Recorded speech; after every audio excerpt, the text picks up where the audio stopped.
Oke, hello, jumpa lagi dengan gue Dimas dari podcast PhD Crisis.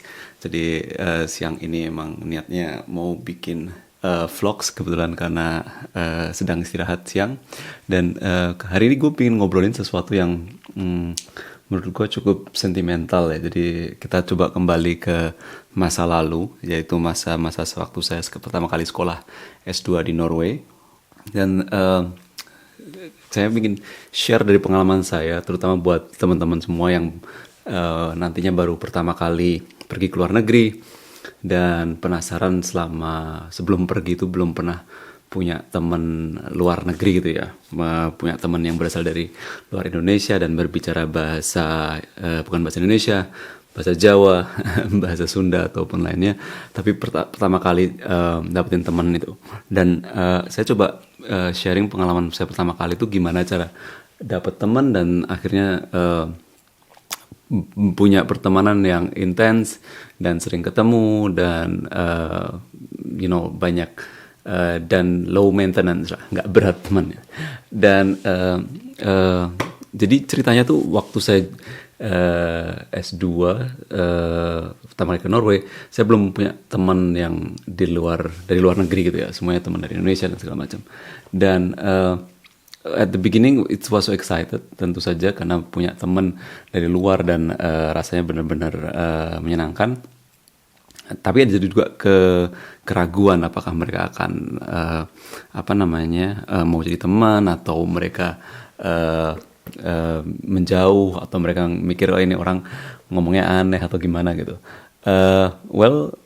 Syarat utama yang penting adalah Anda harus keluar dari zona nyaman Anda gitu ya. Banyak yang kemudian berpikir, saya keluar negeri cuma buat belajar atau saya cuma buat kerja, nggak perlu cari teman dan segala macam.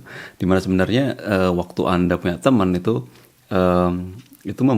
membuka wawasan Anda dan pengalaman-pengalaman yang Anda nggak akan terlupakan karena pertama kalau paling gampang tuh kalau di sekolah gitu. Jadi kalau sekolah itu pasti biasanya pertemanannya tuh berasal dari dua sisi gitu ya. Jadi nggak cuma Anda sendiri yang ngoyo pengen punya teman, tapi dari mereka juga memang mereka pengen punya teman. Jadi lebih gampang lah ketemunya.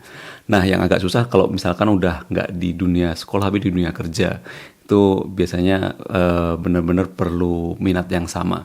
Nah, kalau dari pengalaman saya waktu sekolah itu cara berdapat teman itu memang paling gampang kalau Anda gabung dengan sebuah event, dan biasanya kalau di luar negeri itu ada yang namanya Erasmus School Network gitu ya.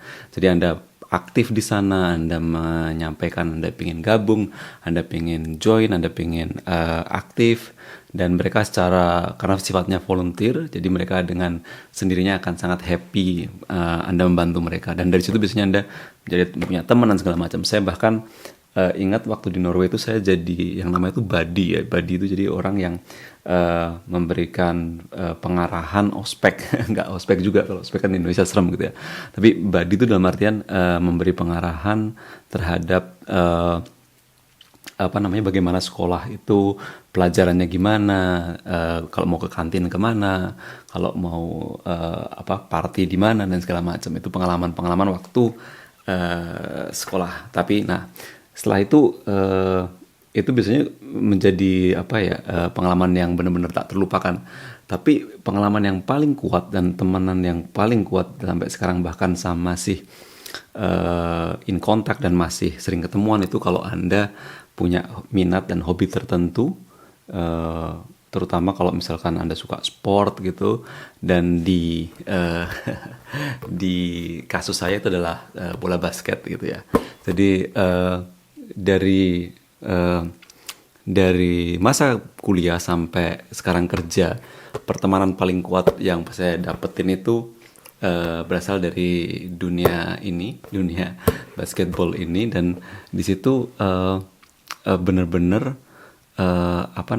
kalau Anda mungkin bingung, gimana cara dapetnya di sekolah, nggak ada gitu.